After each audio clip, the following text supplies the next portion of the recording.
Good evening from our studio here at ECWA Television Africa. Thanks for tuning. My name is Lois Turaki, and with me, international news stories making rounds at this hour. Still talking Russian-Ukraine crisis. Tonight, the United Nations says Ukraine civilian deaths thousands higher than official number. Finnish Parliament Defense Committee proposed NATO membership. Ferdinand Marcos Jr. on the point of winning landslide in Philippines elections. New elected South Korean president takes over presidential palace. And Shanghai tightens lockdown despite COVID falling cases. Many more civilians have been killed in Ukraine since the war started for over 2 months than the official United Nations death toll of 3,381, the head of the United Nations Human Rights Monitoring Mission in the country has said. Matilda Bogner told a news briefing in Geneva on Tuesday, a total to date we have verified 7,061 civilian casualties, with 3,381 killed and 3,680 injured across the country since the start of the armed attack by the Russian Federation. The real statistics are higher, and we are working to validate every single incident. The higher number of civilian casualties and the degree of annihilation and damage to civilian objects recommend that the Russians are attacking extensively and excessively, the United Nations team found. Moscow refutes aiming civilians and called its attack, launched on February 24th, a special military operation to disarm Ukraine and denazify it and rid it of what it's called anti-Russian nationally stimulated by the West. Ukraine and its allies say these are baseless claims that Russians uses to justify its full-scale invasion. The team recorded hundreds of educational and medical facilities destroyed or damaged across the country, as well as at least 50 Christian, Jewish, and Muslim places of worship of different denominations, half of which the United Nations said have sustained severe damage and cannot be used. Shortening access to health facilities and medical care has led to a surge in mortality rates, especially because it was frequently too dangerous for people to leave their homes or shelters. Bogner said her team was also investigating what she described as allegations of rape, including gang rape, attempted rape, forced nudity, threats of sexual violence against civilian women and children, men and boys. Women and girls are the most frequently cited victims, she said, adding that during her recent visit to towns north of Kyiv, they documented a number of cases of sexual violence. In one town that we visited, a woman was raped and killed allegedly by a Russian soldier. The same soldier then attempted to rape her neighbor. This woman's husband intervened but was then shot by the soldier. He later died. She also spoke of cases of compulsory enforcement by Russian troops who detained civilians, mostly young men, and moved them to Belarus and then Russia, where they have been held in pretrial detention centers. Since 24th February, overall, we have documented 204 cases of enforced disappearance, 169 men, 34 women, 1 boy, the devastating majority of them by Russian armed forces and affiliated armed groups, she said. Now, the Defense Committee of Finland's parliament has said joining NATO is the best option for Finland to guarantee its national security. On Tuesday, the proposal came ahead of Finland's official decision on whether to join the transatlantic military alliance in the coming days. Sauli Niinisto, Finland's president, is likely to announce on Thursday his position on joining the North Atlantic Treaty Organization, NATO, a move that will mean a momentous shift in security policy for the Nordic country in the wake of Russia's invasion of Ukraine. The country shares 1,300 kilometers, 810-mile border and a tough past with neighboring Russia, is reviewing its long-standing position to refrain from joining NATO in order to preserve friendly relations with its eastern neighbor. Finland's membership in NATO will significantly raise the deterrent for becoming a target of Russia's aggression, the Defense Committee concluded in a statement. The Parliament's Defense Committee provided its view on the matter in response to the government's white paper update of its foreign and security policy. According to preliminary and unofficial results, the son and namesake of the late dictator Ferdinand Marcos Jr. is on the point of winning the Philippines presidential election by a landslide, possibly returning the Marcos dynasty to the Malacanang Palace 36 years after the family fled a mass revolution. With over 95% of the votes counted, Marcos Jr. has about 30 million votes, more than twofold that of his closest rival, the outgoing Vice President Leni Robredo, who has about 40 million votes, according to partial and unofficial tally of the Commission on Elections (COMELEC) report says. However, official results could take 2 weeks to be confirmed. The former senator thanked his supporters for their belief in him in a speech late on Monday. Even though the counting is not over yet, I cannot wait to thank all of you, to those who helped, to those who joined our fight, to those who sacrificed, he said. Marcos Jr.'s running mate for vice president is Sara Duterte Carpio, the daughter of populist outgoing leader Rodrigo Duterte. Many of their supporters are voting to see a continuation of Duterte's policies, including his controversial war on drugs. Partial and unofficial results now show Duterte Carpio is also leading the race for the vice presidency. The vice president is elected separately from the president in the Philippines.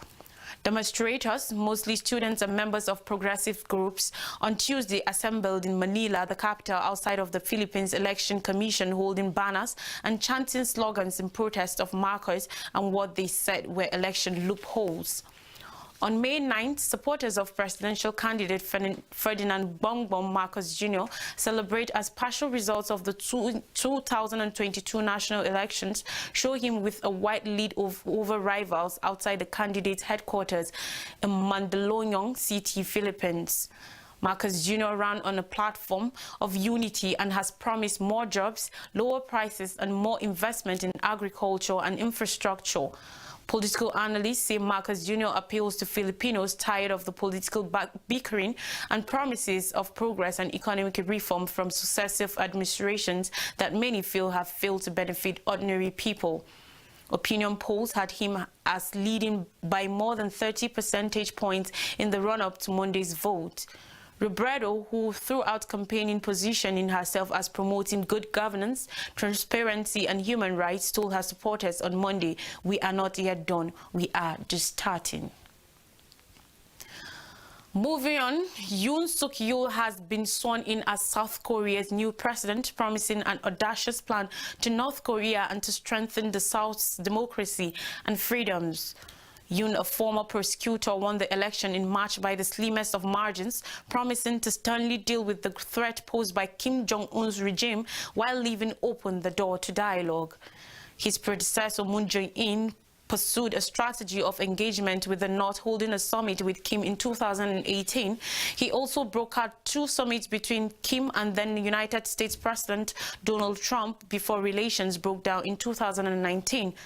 Denuclearization talks have been delayed ever since. The 61-year-old Yoon presented an olive branch to Pyongyang, which has conducted a record 15 weapons tests since January, 2 of them in the past 2 weeks. Yoon also spoke of strengthening South Korea's democracy and economy. He mentioned freedom 35 times in his speech. It is our generation's calling to build a nation that adopts liberal democracy and guarantees a booming market economy, a nation that fulfills its responsibility as a trusted member of the international community, and a nation that truly belongs to the people. According to a recent Gallup poll of any democratically elected South Korean president, he is assuming office with some of the lowest approval ratings, about 41%. A plan to relocate the presidential office from the decades-old Blue House has sought the public mood, with many South Koreans viewing the costly move as unnecessary. Shanghai authorities were tightening the citywide COVID-19 lockdown measures they enforced over a month ago, extending into late May, an ordeal that Chinese capital Beijing was desperate to avoid by turning mass testing into an almost daily routine.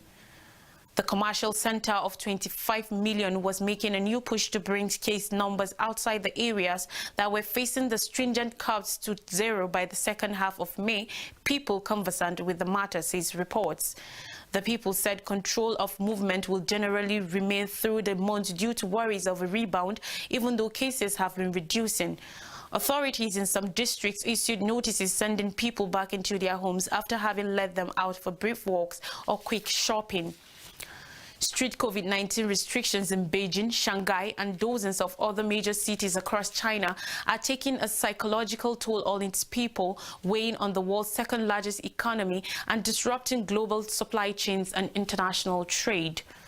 The measures mark a sharp contrast with most of the world, which is softening or eliminating COVID-19 restrictions to life with the virus, even as infections spread. The capital has closed gyms and entertainment venues, barred dining-in services at restaurants, and shut scores of bus routes and almost 15% of its sprawling subway system, while many residents voluntarily being outside. More stories says military assesses former Sri Lankan Prime Minister from trapped residence. Outgoing Sri Lankan Prime Minister Mahinda Rajapaksa have been evacuated by heavily armed troops from his official residence after thousands of protesters penetrated the main gate amidst the worst violence in weeks of protests over an unprecedented economic crisis. On Tuesday, protesters forced their way into the Prime Minister's official Temple Trees residence in Colombo and tried to storm the main two-story building where Rajapaksa has holed up with his immediate family. After a pre-dawn operation, the former Prime Minister and his family were evacuated to safety by the army. At least 10 petrol bombs were thrown into the compound, a top security official said, according to reports. The embattled 76-year-old leader was forced to resign on Monday after weeks of protests over the worst economic crisis the island nation is facing since its independence in 1948. The resignation marked an abrupt fall from grace for the patriarch of the all-powerful Rajapaksa clan that has dominated Sri Lankan politics for nearly 20 years. Rajapaksa's evacuation to an undisclosed location followed a day of violent protests in which at least 5 people, including a member of parliament, were killed and nearly 200 wounded. The security official said police kept up a barrage of tear gas and fired warning shots in the air to hold back protesters at all 3 entrances to the colonial-era building, a key symbol of state power. The sudden surge in violence comes despite a curfew and a state of emergency that was imposed on Friday. The emergency order from President Gotabaya Rajapaksa, the outgoing Premier's young brother, gives sweeping powers to the military amid voiced demands for him to step down over the country's deepening economic crisis. Protesters and Sri Lankan religious leaders have blamed the former Prime Minister of instigating the family's supporters to attack unarmed protesters on Monday and fueling the violence. In the shores of Africa, authorities cautiously expectant as 8 miners still stuck in zinc mine in Burkina Faso. Burkinabe authorities are still cautiously expectant as the battle to save 8 workers stuck in a zinc mine entered its 3rd week. On Thursday, a government delegation traveled to the Canadian-operated mine located in the city of Pakwa. On April 6th, there 8 miners were trapped as the underground section of the mine flooded due to heavy rain. Basolma Bazi, Minister for Public Services, explained how the rescue operation was happening. We need to get to that refuge chamber quickly and then check it out. We also checked the refuge room that has already been released where no one was found. If truly the conditions that they describe outside are found inside, as we have seen, we can only hope, he said. Families of miners, 6 Burkinabe, a Zambian and a Tanzanian, continue to campaign for accountability as rescuers battle to pump water out of the mine. Antonio Obama, spokesman for the families of the victims, reveals, "At first we noticed a certain carelessness on the part of the mine's operator. Therefore, we had to raise our voice and we called on the authorities, and in turn, they contacted the mine company, and that was the game changer." The emergency committee relocated to Pakwa, 100 kilometers west of Ouagadougou on Wednesday. An end to the rescue operation was initially scheduled on May 5th, but the equipment has suffered recurrent breakdowns, further delaying the objectives of the team. Micheline Benzimo, the niece of a victim, says, "I am happy because the government is putting pressure on those in charge of the mine so that the work progresses. This is what gives us hope, but if there had been this pressure from the beginning, we will not be here." As time passes, some miners' relatives believe only a miracle and can enable them to reunite with them alive and well. Finally, reports find cancer deaths increasing in Sub-Saharan Africa. According to a study by an international group of cancer consultants, says the number of people dying of the disease in Sub-Saharan Africa could reach and even exceed 1 million per annum with 8 years due to an insufficient number of specialist cancer centers and too many patients seeking medical attention when the disease is too advanced for treatment. In Sub-Saharan Africa, some are abandoned by their family when diagnosed with an illness. This is the story of a Kenyan Josephine Lasho. The 44-year-old mother was alienated and abandoned by her family because she questioned her husband's fidelity when she tested HIV positive after delivering her third child. However, her ordeal didn't end there. 10 years later, she was diagnosed with eye cancer. She was then forced to sell her plots of land to pay for an eye surgery. Today, she would like the government to help low-income citizens suffering from cancer. Even when one makes it to the hospital, if they lack money, they cannot access treatment. She says, "I wish cancer was treated as a national disaster, just like HIV, as we will receive free medicine and many people will be cured. When you don't have money, you cannot beat cancer." The government of Kenya has set up a task force to deal with the increasing death toll from cancer and is likely to move towards universal health care. A move that could reveal helpful because a new study by a group of cancer consultants found cancer deaths in Sub-Saharan Africa are set to nearly double, rising to 1 million deaths a year by 2030. Earlier, I mentioned United Nations says Ukraine civilian death 1,000 higher than official number. Finnish Parliament's Defense Committee proposed NATO membership. Ferdinand Marcos Jr. on the point of winning landslide in Philippines elections. Newly elected South Korean president takes overall presidential palace. And Shanghai tightens lockdown despite COVID falling cases. And that's our package for tonight. From all of us at Equa Television, have a restful night. Bye-bye.